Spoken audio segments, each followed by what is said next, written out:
Então, se você, você é Zelensky, você acabei de explicar, escuta de novo, se você não consegue entender, não é o seu momento. Espera, quando a gente tiver uns 10 mil faroleiros, os cavaleiros, aí você vem de escudeiro, você vai lá de infantaria chulé, daí você vem junto. Se você não tem capacidade intelectual para entender o básico, cara, volta pro raso, tá?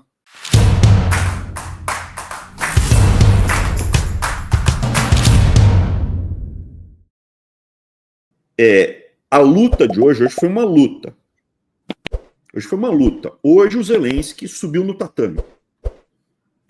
Hoje o Zelensky foi ao dojo, foi à academia do adversário político.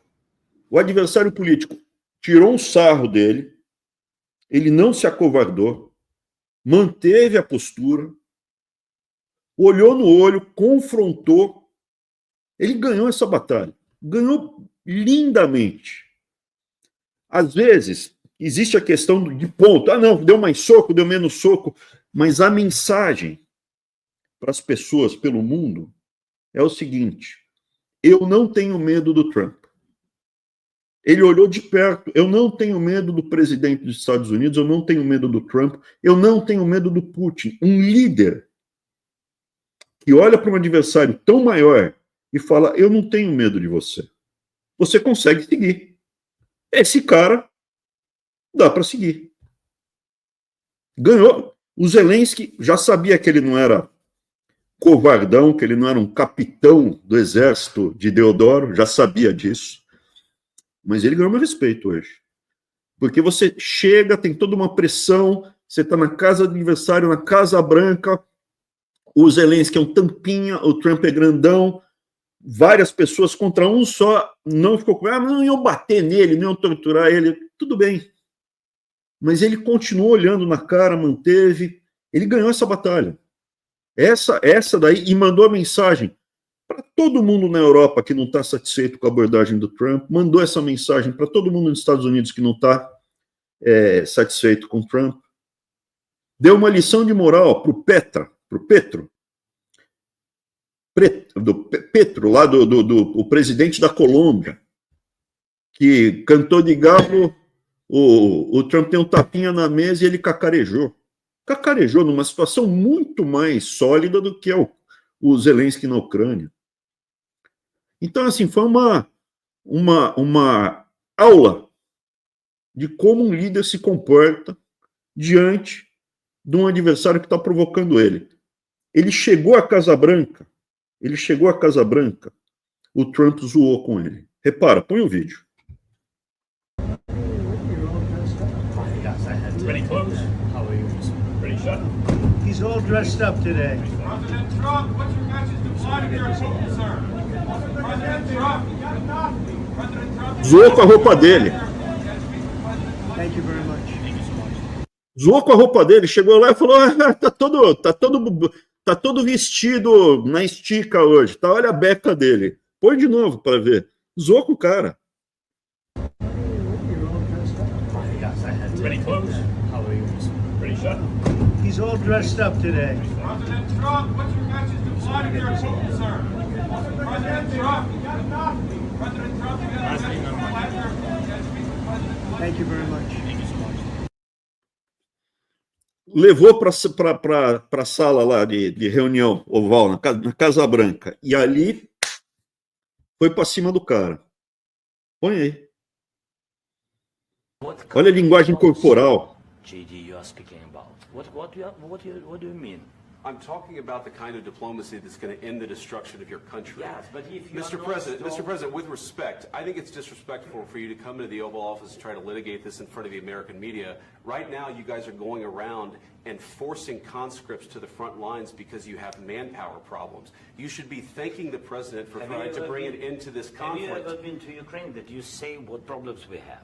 I have been to. Come once. I've actually watched and seen the stories, and I know what happens is you bring them on a propaganda tour, Mr. President. Do you disagree that you've had problems? bringing people into your military? We have And do you think that it's I will respectful answer. to come to the Oval Office I of will the United answer. States of America and attack the administration that is trying to prevent the destruction of your country? A lot of questions. Let's start from the beginning. Sure. First of all, during the war, everybody has problems. Even you, but you have nice ocean and don't feel now, but you will feel it in the future. God bless. You don't know that. God bless. You don't God know that. bless. You Don't- will not you have gotta- a war. Don't tell us what we're going to feel. We're trying to solve a problem. Don't tell us what we're going to feel. I'm not telling you. Because I'm you're in no answering on this position to question. dictate that. That's Remember exactly what this. you're doing. I'm not You're in dictating. no position to dictate Ganhou a batalha. what O Vance, que é o vice-presidente, foi dar uma esfregada nele, ele falou, olha, todo mundo tem problema na guerra.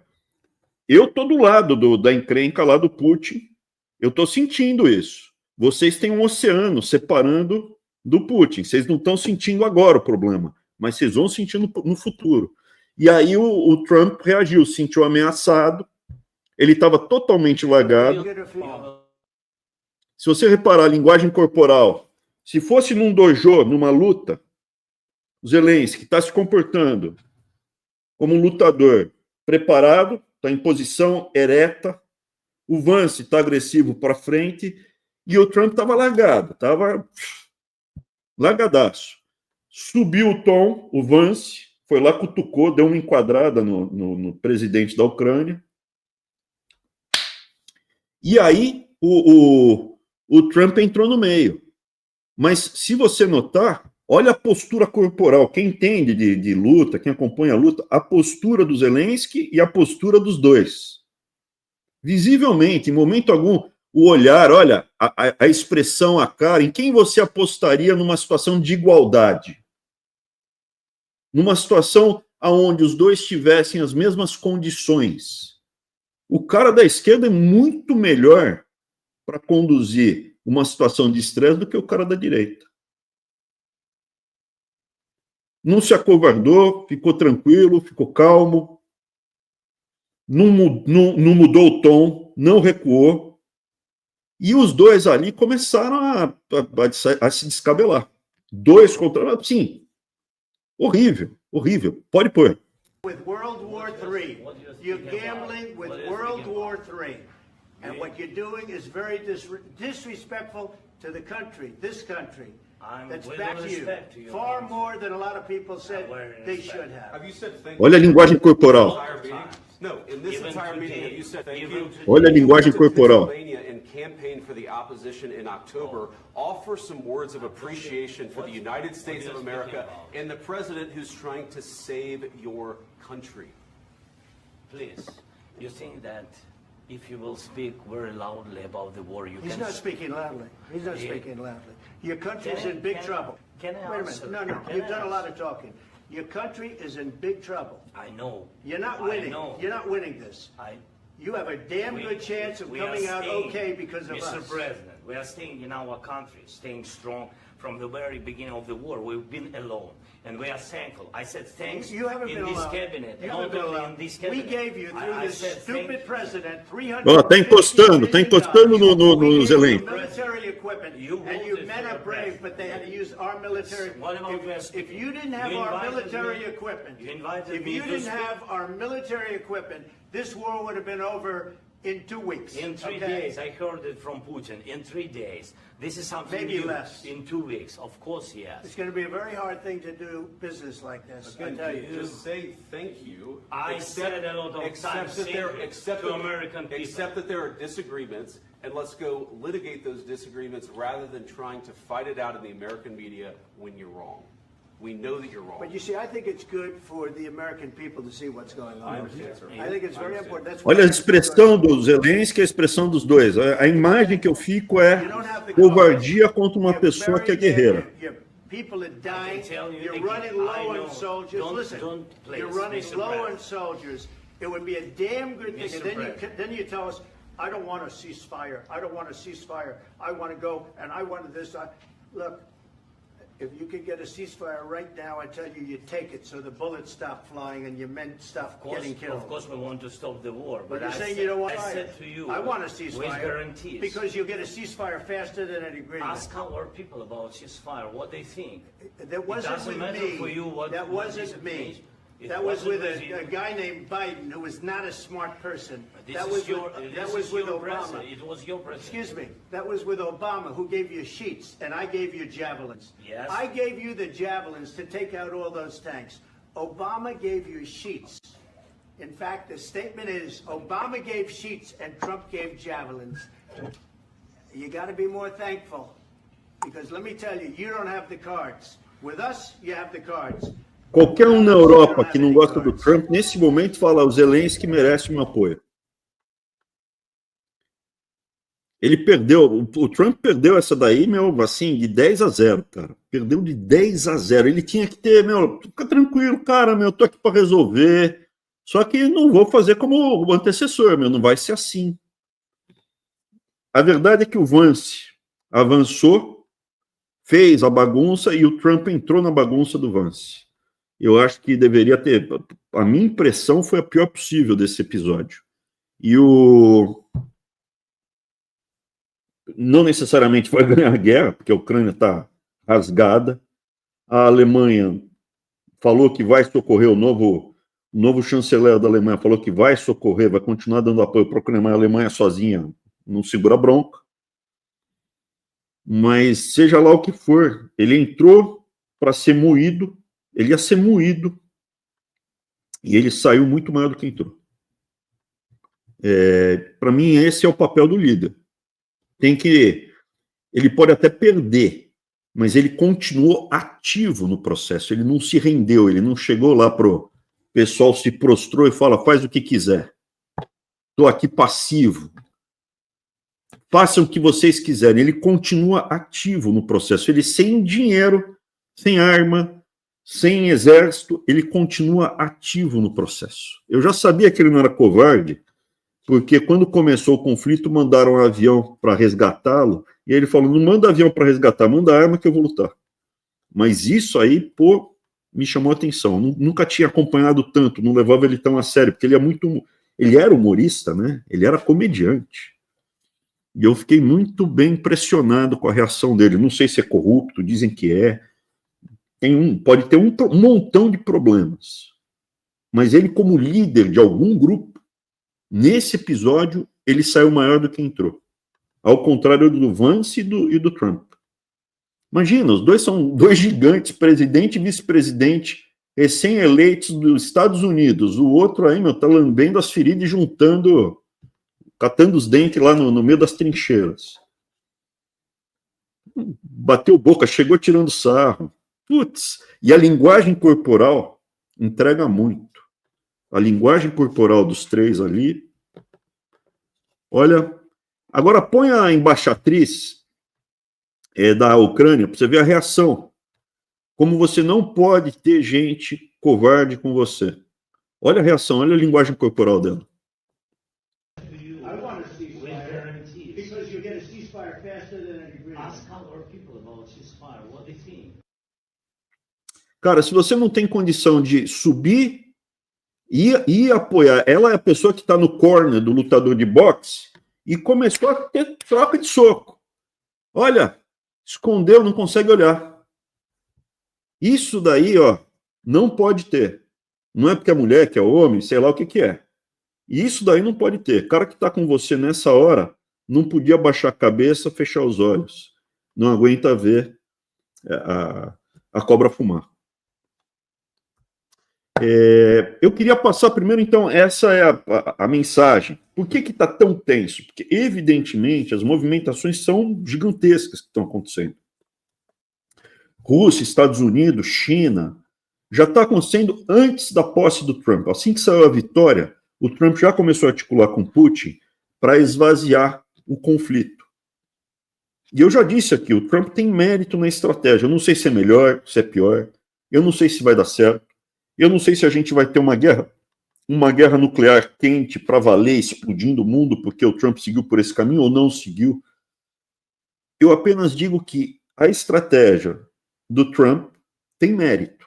Existe um mérito. Ele não está fazendo... Pode ser que ele esteja recebendo dinheiro do Putin, pode ser que ele esteja sendo chantageado, porque o Putin viajou, o Trump viajou para a Rússia algumas vezes até desacompanhado, e dizem que lá, com mulheres tal, tem vídeos dele com mulheres lá, e estaria sendo chantageado. Eu acho que essa altura do campeonato, vídeo com mulher e com o Trump casado, tá?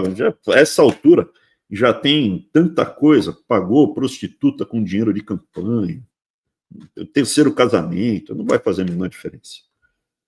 Mas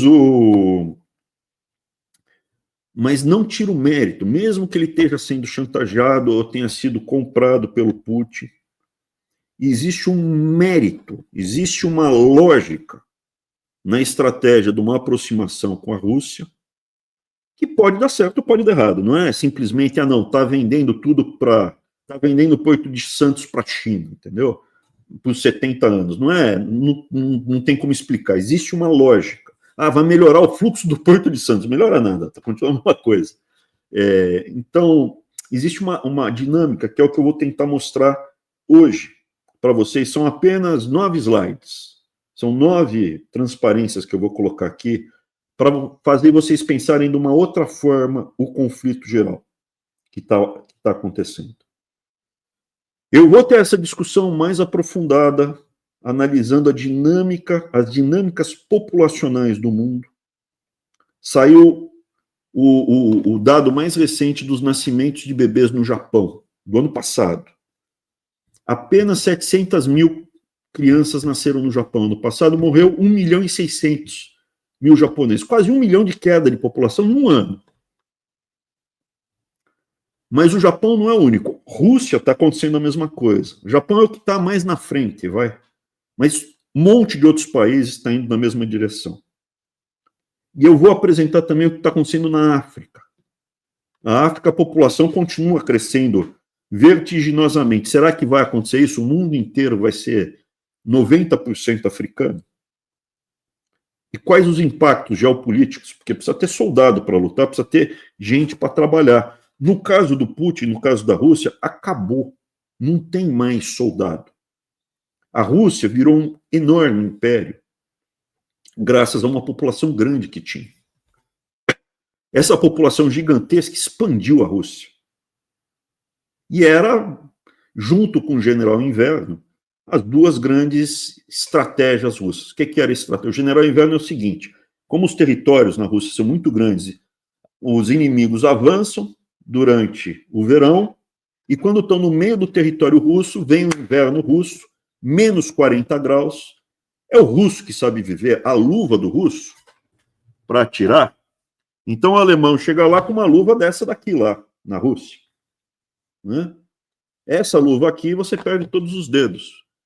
Porque, mesmo que for mais grossa, porque você tem que ser, a luva tem que ser inteiriça, um dedo tem que ser outro. Então, é uma coisa inteiriça a luva do... E como é que faz para disparar?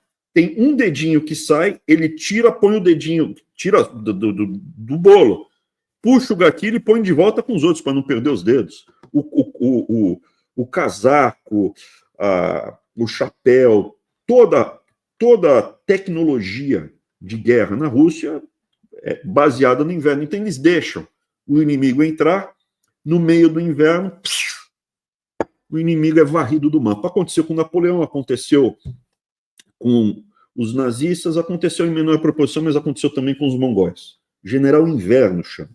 Tá?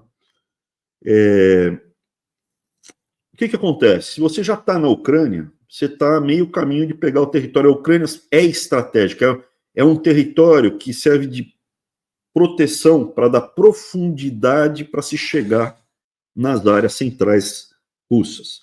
A população foi crescendo, expandiu, virou um colosso, e usava-se a população assim, como bucha de canhão.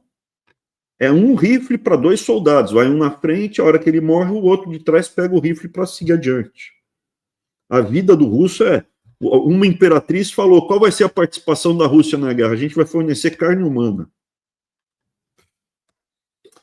Durante muito tempo. A população agora da Rússia já não é mais tão grande, em termos relativos e absolutos. Está faltando soldado na Rússia. E a gente vai ver que isso muda muito a percepção. A gente olha para a Rússia como uma força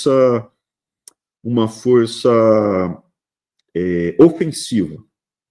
A gente olha para a União Soviética, para a Rússia como comunista, ofensiva. Esquece.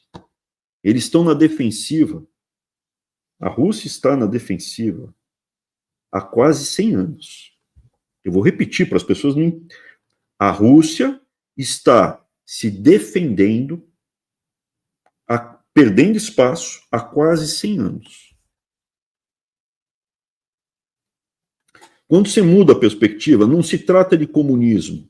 O comunismo foi, durante a civilização russa, foi como a República de Deodoro. Foi um capítulo horrendo, numa história horrível. Que a história dos czares também é muito ruim.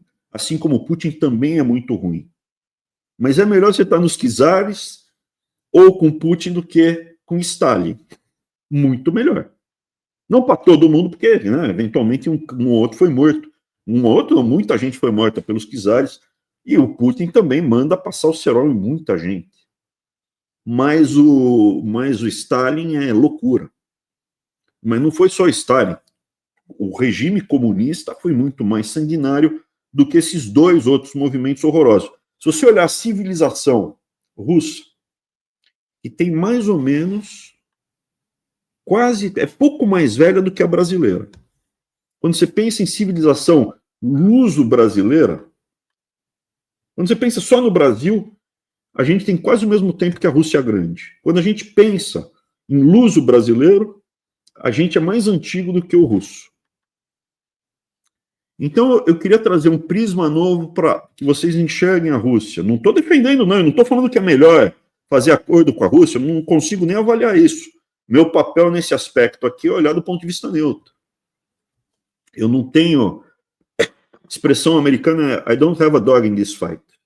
Nessa briga, eu prefiro o Trump do que a Kamala. Mas eu não sei se é a melhor alternativa é fechar com o Trump. O que o Trump está tentando fazer, por isso que eu acho que tem mérito, é isolar a China.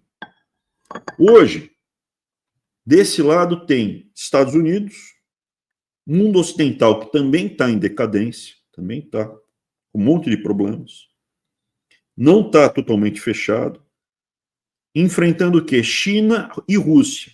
Aliado ao mundo ocidental tem Índia, tem alguns países sunitas em maior grau, menor grau. E o que o Trump está tentando fazer? Ele está tentando falar, olha, Rússia, você tem que ficar esperto, e a Rússia sabe disso, que a China vai pegar os seus territórios no leste. Você não tem mais população para defender. Você vai perder ali a maior parte do seu território, recurso natural, riqueza, etc. e tal. Vem comigo, vem para o meu lado. Isola a China, fica Rússia do lado dos Estados Unidos, ou pelo menos neutro, e aí a China fica isolada. Aí fica um desenho, porque vindo a Rússia, o Irã dificilmente segura sozinho lá, China e Irã. Aí ele isolou e ganha tempo para a China entrar numa dinâmica populacional muito negativa, que é o que eu vou tratar no domingo. A dinâmica populacional da China é horrorosa. Ela vai entrar numa crise. O tempo está contra a China nesse jogo de poder mundial.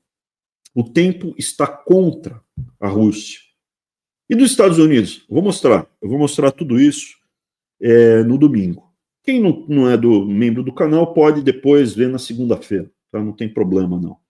Eu queria mostrar o primeiro slide, para mudar a cabeça de vocês. Põe o primeiro slide, por favor.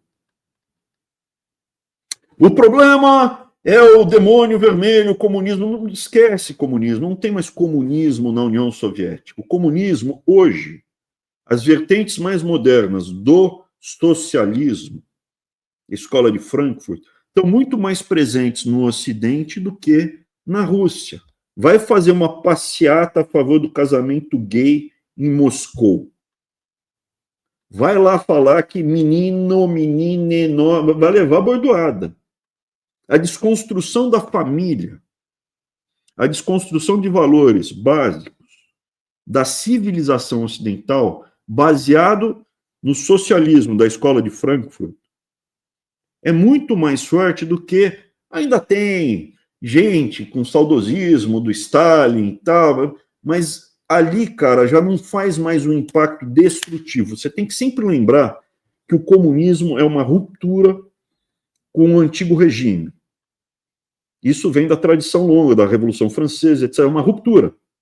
Tanto é que o próprio Karl Marx fala, se nós não acabarmos com a família, o termo é esse, desculpa que eu vou falar um palavrão, está escrito isso.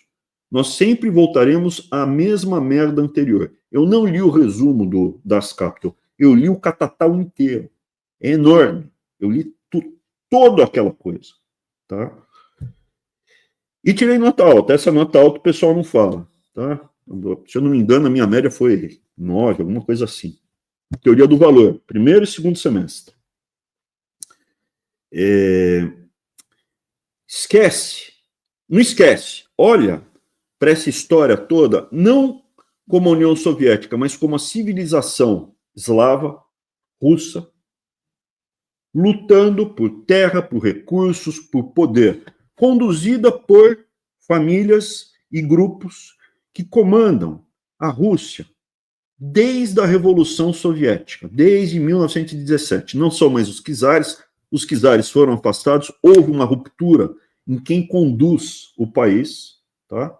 Houve uma ruptura de fato, mas eles mais ou menos estão se perpetuando já tem 100 anos. Os grupos, né? Não totalmente, né? Não é a família do Stalin, mas tem gente ali que já está dominando isso, né? O próprio Putin, ele era da KGB. Né? Então, vamos olhar com outro prisma, por favor. Próximo slide. Quando você pensa em Rússia, você tem que pensar toda a área de influência eslava, toda a área de influência da língua, da religião, da cultura, das ideias. Obrigado, linda. Me trouxe um chazinho de hibisco, estou tomando água por enquanto. Então, só para ter algumas referências, isso daqui é a cortina de ferro que o Winston Churchill falou, do norte do Báltico até o Mar Adriático, uma cortina de ferro desceu sobre a Europa. A Iugoslávia ficou meio de fora, porque o Tito era um cara de esquerda, mas ele não era totalmente alinhado com o Stalin. Inclusive, Stalin tentou matar o Tito. Mas vamos ver sem o prisma político. Próximo.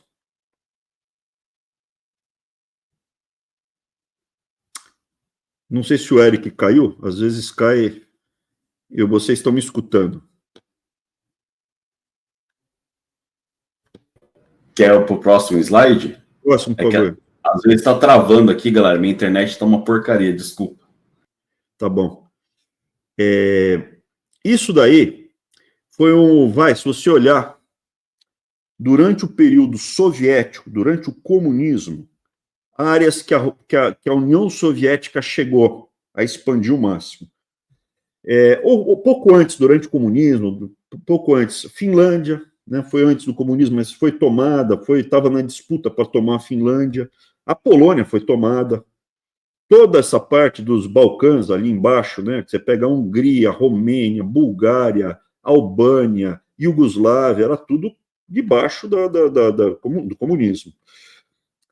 Antes, durante a Primeira Guerra Mundial, o que estava sendo negociado era para a Rússia ocupar Constantinopla, tirar Constantinopla dos turcos e voltar, porque você tem lá a Catedral Rainha Sofia, que é a catedral, que é o templo maior da Igreja Ortodoxa. Assim como você tem o Vaticano para o catolicismo, você tem a Rainha Sofia para os ortodoxos. E chegou-se a discutir, então a Rússia vai tomar Constantinopla e Constantinopla vai voltar a ser cristã. A União Soviética tem portos, tinha porto no mar da Síria, né, no litoral da Síria, chegou a ocupar o litoral do norte do Irã, no Mar Cáspio. O Afeganistão, um pouco mais à direita, foi ocupado, tinha um governante totalmente subserviente à União Soviética, chegou a ter ingerência na Mongólia, mas você não tem que pensar. Quando você olha esse mapa e compara com o atual, passa o próximo slide, por favor. você olha assim, nossa, mas está encolhendo muito, né? Porque você olha as setas todas, é tudo retração, né? A Finlândia retraiu, eles estão desde o Afeganistão, né? Desde a década de 80, porque não foi na queda do Muro de Berlim. O Afeganistão foi na década de 80. Então, desde a década de 80, eles estão se retraindo. Só que essa foto não é a melhor.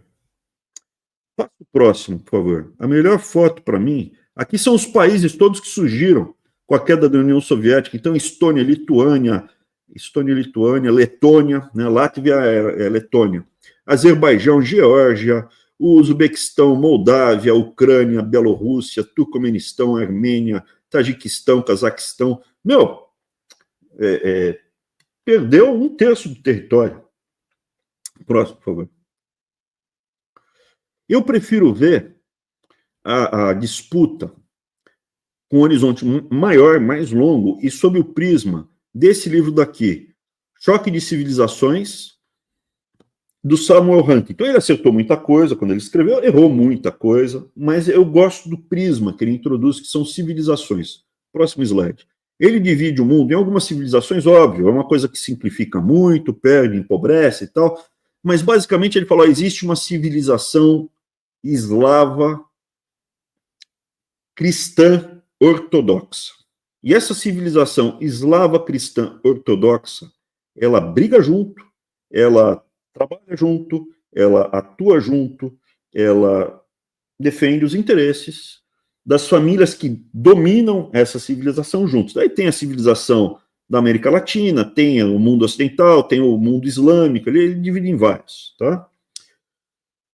Quando você olha sobre esse prisma, que existe uma civilização eslava cristã ortodoxa, onde a Grécia, por exemplo, é hoje um satélite menorzinho, né? Que ela não é eslava. Quando você pensa nisso, as coisas começam a fazer muito mais sentido. A Ucrânia, por exemplo, por que tem uma briga muito grande? Porque a Ucrânia é na fronteira da civilização cristã ortodoxa com a católica apostólica romana eslava também. Por quê? Porque fez parte do grande ducado polonês-lituano, que era católico, que foi dos estados teutônicos, dos cavaleiros teutônicos, que eu já falei aqui, foi no Lanterna do Eibe passado, ou retrasado, está disponível, é só olhar no meu canal. Eu contei essa história. Eles invadiram metade da Ucrânia, ficou com eles e sofreu muita influência. A língua tem nuances, tem diferenças da Ucrânia oriental, russa, da Ucrânia ocidental, mais ocidentalizada. Isso acontece nas guerras, eles ficam do lado do Ocidente, isso acontece culturalmente, mas quando você olha para a Ucrânia, próximo slide, por favor. Perdão, passa um slide na frente, por favor. Quando você olha para a Ucrânia, você vai ver que a Rússia, como nação russa, não a civilização cristã ortodoxa, mas a nação russa, ela começa na Ucrânia, em Kiev, e era, minúscula. Quando começa? Ali, 1500. Antes tinha, mas ela começa mesmo, tal, 1530, tal, e se expande rapidamente. Então, tem todas as etapas de expansão. Eu peço para vocês depois, eu vou voltar a esse mapa, porque tem dois pontos aqui que vocês vão ver, foram as últimas aquisições. Agora, volta no slide anterior. O que é esse slide anterior? É o ponto, são os territórios aonde a Rússia, a nação russa, já dominou. Então, quando você olha, eles que começaram a colonizar o Alasca. O Alasca foi comprado dos russos no meio do século XIX. Chegaram lá e comprou. O norte da China foi ocupado em grande parte pela Rússia, até hoje. E é recente essa ocupação, não é tão antiga. Até hoje você tem ali um olho bem grande da China. Eu estou aqui, o Alasca é número 1, né? O número 2, eles já dominaram a Finlândia. O número 3, chegaram, né, a discutir mesmo a ocupação de Constantinopla. Não ocuparam Constantinopla porque aconteceu a Revolução Russa. Se não fosse a Revolução Russa, quando os comunistas chegam ao poder, a Rússia abandona a Primeira Guerra Mundial e aí para a ocupação da Turquia. Senão, provavelmente, hoje em dia, Constantinopla estaria na mão da Rússia.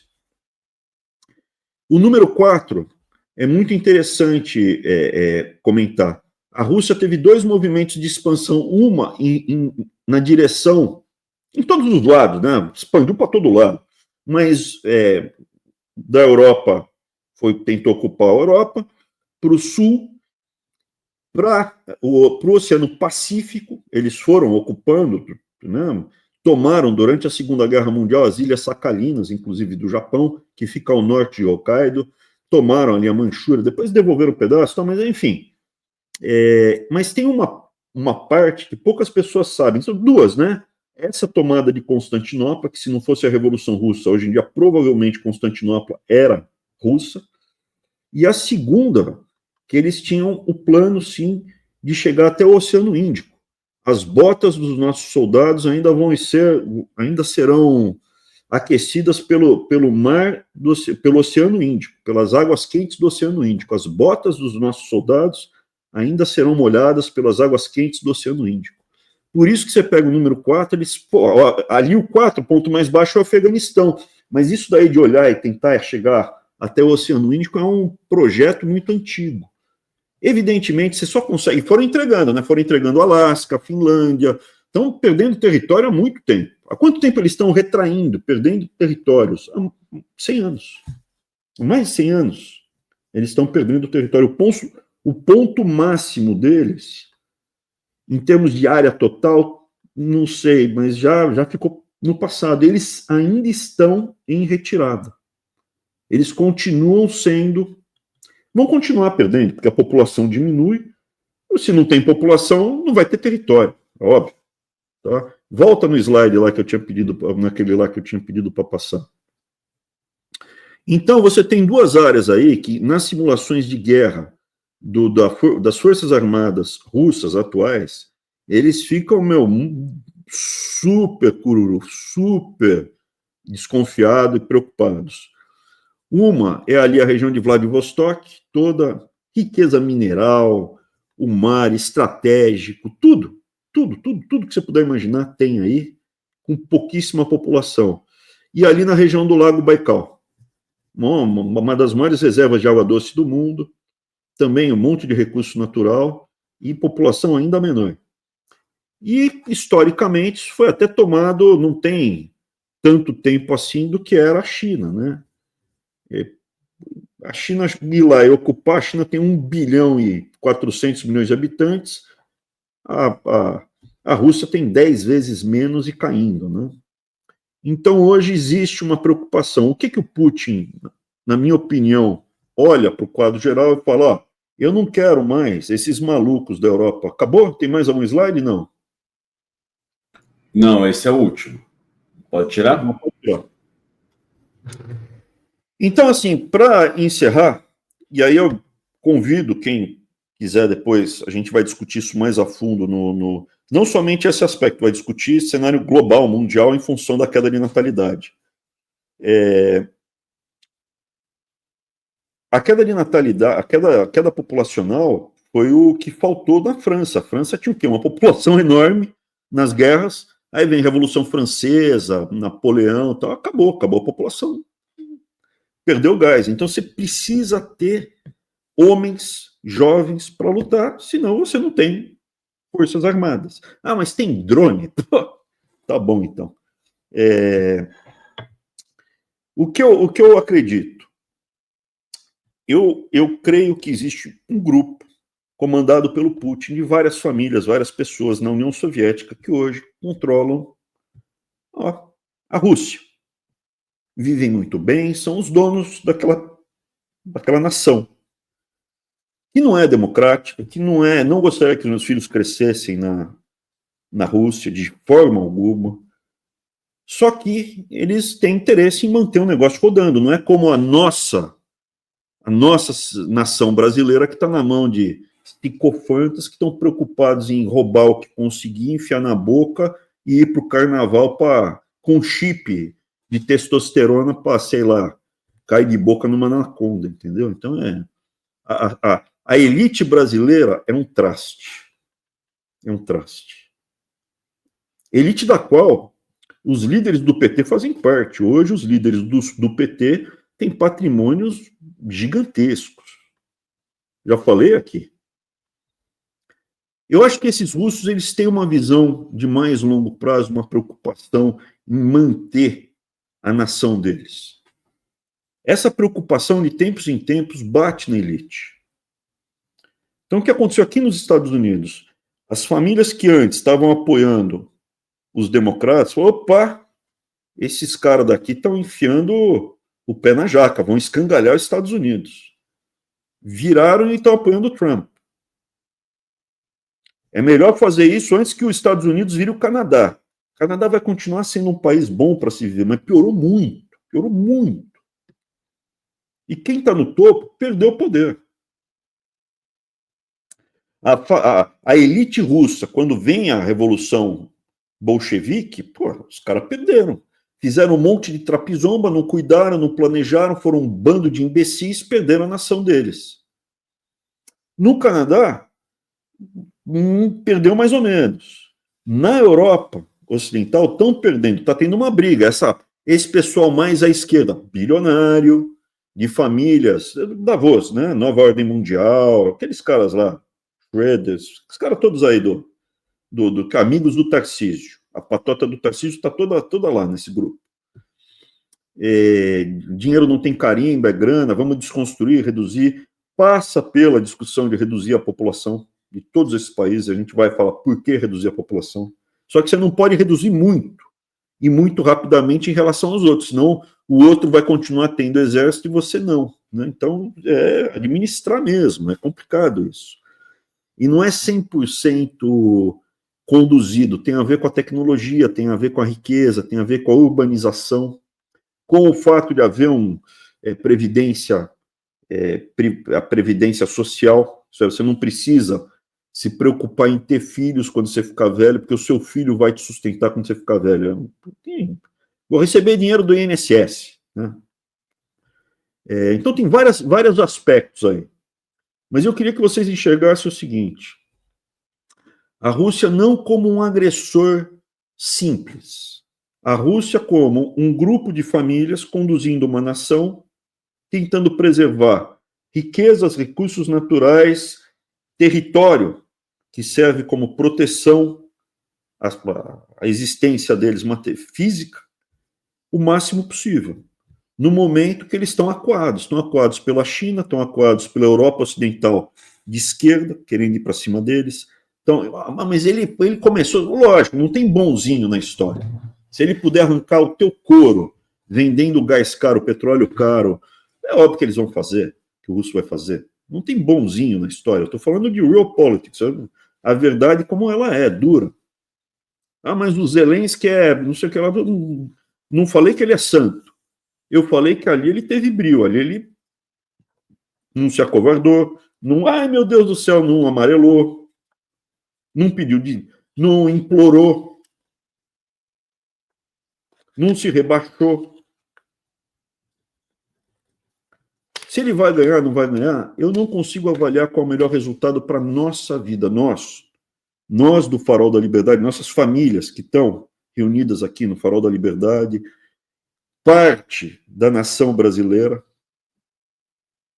Abraão, mas você não está preocupado com todo o povo brasileiro, nem a pau. Uma grande parte do povo brasileiro é meu inimigo. Já falei aqui. Estou preocupado com as famílias decentes da nação brasileira. Qual o melhor cenário? O Trump trazendo o Putin para próximo dos Estados Unidos, deixando essas famílias bilionárias, donas de monopólios e oligopólios da Europa Ocidental, bravinhas, magoadinhas, mas isolando a China, ou continua confrontando Putin, China e colocando lenha. No Oriente Médio, ele conseguiu encaminhar muito melhor a situação do que estava na mão do Kamala, Obama, Biden. Mas agora, não sei o que, se você olhar a visão como um todo, A mudança que houve na Síria sossegou toda a região ali.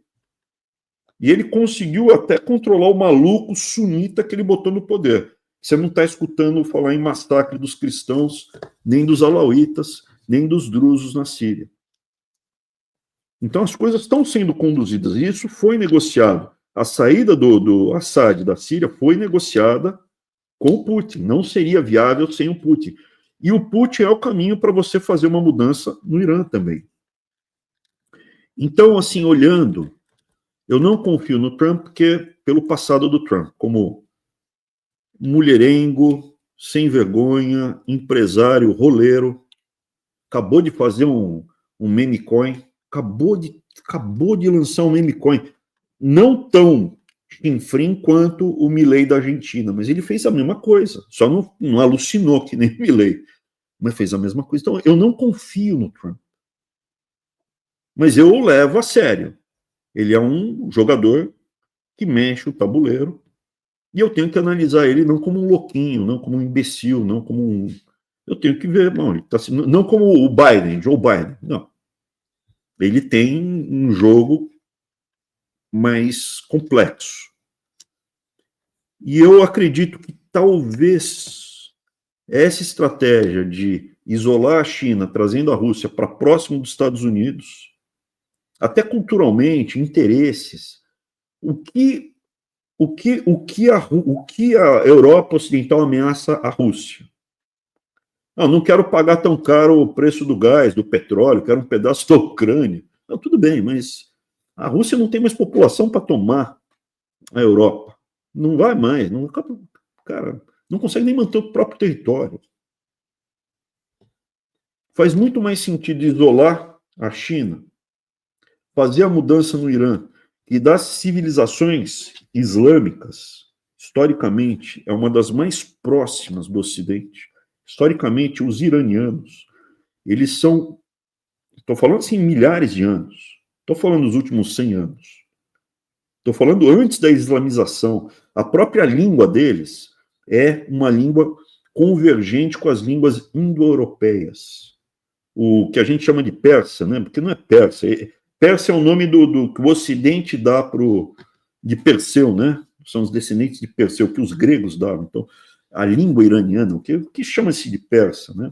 Farsi, né? Que é em árabe, o F é parecido com P. Ele é muito mais próximo das línguas indo-europeias, do que a gente fala, do que do árabe, que é semita, né? Então, é muito interessante isso. Se ele conseguir trazer... Como a Turquia, o fato da Turquia estar mais próximo do Ocidente é muito melhor do que se ela fosse um país radicalizado islâmico, daqueles que, é um elemento estabilizador para o mundo, a Turquia está próxima do Ocidente. Mas não é Ocidente, não é próximo. A gente vai falar disso. Aliás, a Turquia é um país em crescimento de força, de manufatura, de economia, é um país que está despontando. E o Brasil, infelizmente, pela República Imunda e pelas nossas lideranças, quem conduz o país, é um lixo, a gente está perdendo essa oportunidade. Esse é o momento que nações vão despontar. E a Turquia, na mão do Atatürk, que é corrupto, mora num palácio gigantesco, Atatürk é o pai da Turquia, o Erdogan. Quem me corrigiu foi a Dani, nada como ter uma esposa inteligente aqui, falando comigo. O Erdogan tem 1000 problemas, mas ele está conduzindo o país dele nesse período mundial e o país não está perdendo importância. Não está perdendo importância. Então, assim, eu volto a trazer essa análise para vocês, tá? Não olhem de uma forma muito antagônica. Não, esse daqui é só o bonzinho, esse daqui é só o malvadinho, não. Hoje, o jogo foi bem jogado pelo Zelensky, bato palma para ele. Não quer dizer que foi bom para o futuro de nós, brasileiros, da humanidade, eu não sei, mas hoje o Zelensky jogou muito melhor do que o Trump e o Vance. Muito melhor. Tá? Não que a estratégia do Trump não tenha mérito. Talvez a estratégia do Trump seja correta.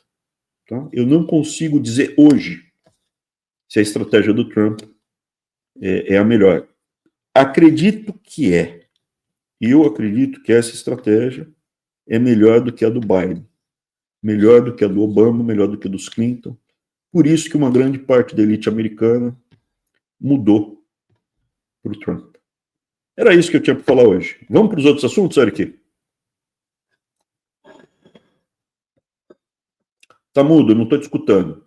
Beleza, vamos lá. O pessoal tá confundindo aí análise de cenário com torcida, né, cara?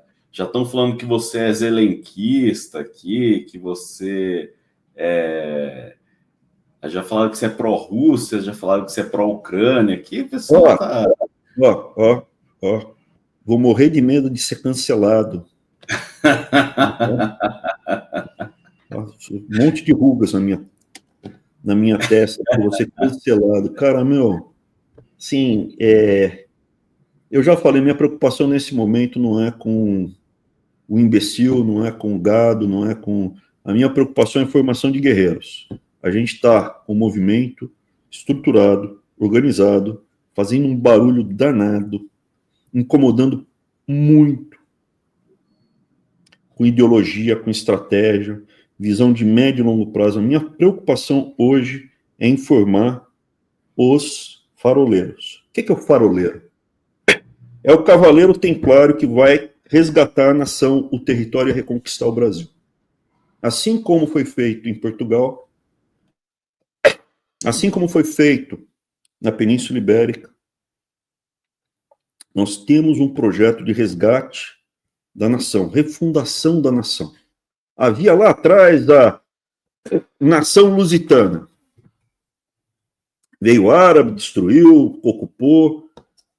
Os templários, lá na Terra Santa, falaram, o hospitalar vai ter Malta e tem Rhodes. Os teutônicos têm lá os países no Mar Báltico. A gente vai ter Portugal.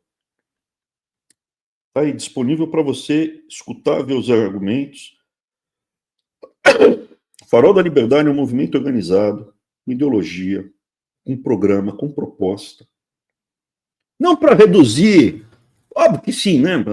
Resolver o problema de cocô na praia. Óbvio que nada no cocô na praia é um cocô.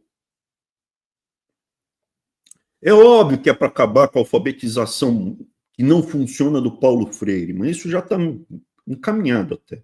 É óbvio que vai se preocupar em livro didático, corrupção, mas o Farol da Liberdade é mais do que isso. É a fundação de um projeto, de uma nova nação. É uma coisa muito maior do que isso. Aonde não pode ser bacana, não pode ser legal ser malandro, mentir, roubar e ser espertão. É uma refundação do Brasil.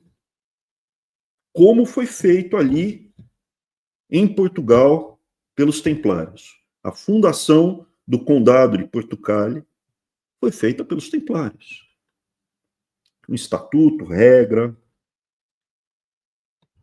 linha de ação, de conduta. Corrupto não vai fazer isso. É uma coisa muito maior. Então, se você é Zelensky, acabei de explicar, escuta de novo, se você não consegue entender, não é o seu momento. Espera, quando a gente tiver uns 10 mil faroleiros, os cavaleiros, aí você vem de escudeiro, você vai lá de infantaria chulé, daí você vem junto. Se você não tem capacidade intelectual para entender o básico, cara, volta pro raso, tá? Feriadão. Peguei. Vim pescar um peixinho aqui, ó. Acabei de pegar, ó. Só que por enquanto, só peixe pequenininho. Vamos ver se mais pra frente a gente pega o maior. Voltei da pescaria, tomei um banhão e refletindo. Cada peixe a sua isca. Pode pegar bolsonarista. Aproveitando, dado que a gente falou de relógio, próxima sexta-feira vai entrar o Sem Filtro, novo horário, às 8 horas. A gente se vê lá. Abraço.